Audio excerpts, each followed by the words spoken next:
We've got a real facepalm-inducing story here from BehindTheComics.com. The Batman actor Andy Serkis moving forward with adaptation of George Orwell novel Animal Farm for post-truth world. Production's moving ahead in an adaptation of George Orwell's Animal Farm that is 10 years in the making.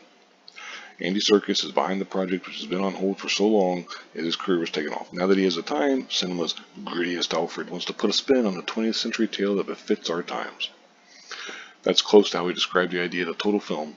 Serkis couldn't say much about the cast or other details, but he did tell the outlet that he wants his Animal Farm to suit a post-truth world. It's a reimagining of Animal Farm for this generation, for a post-truth world. Well, he keeps saying that, and it's like, what the fuck does that mean, dude? Like, what? He added the story will have humor, but it will be subtle and appeal to all ages like films used to. It has humor at the core of it, but the politics are sort of smuggled in underneath it. It will appeal to a broad audience and will resonate with all ages in different ways, he said.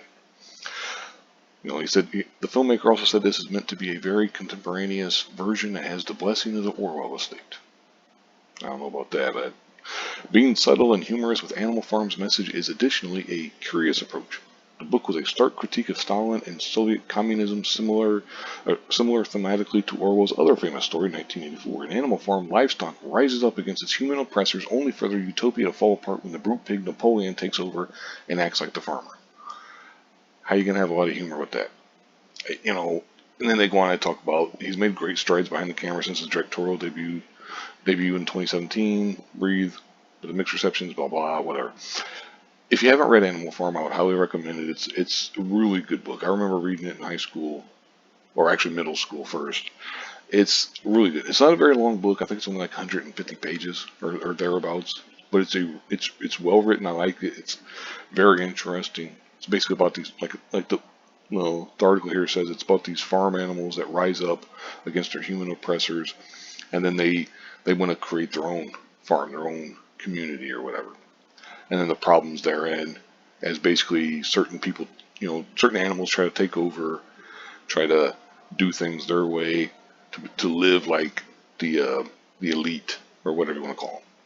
It's a really good book. I would highly recommend it. I don't know how you're gonna put humor into that shit. Like, what are you talking about, dude? Like, I don't. That's fucking stupid. It doesn't have a good feeling to me about this. Now, it does say that here that the project was slated for release on Netflix. That may not be the case anymore. So who knows what's going to happen with it? When it'll come out, how long it'll take, where it's going to be, yada yada yada. Who knows? I'm interested in it, but also like cautiously optimistic at best, at absolute best, because it does not seem, post-truth worlds. Like, what does that mean? Anyway, I'm starting to ramble, so I'm going to go ahead and wrap this up here. This gives me bad feelings about it, but we'll see. I'll keep an open mind about it. I'll link this article in the description box if you want to read it for yourself. Thank you very much for watching, and have a good one.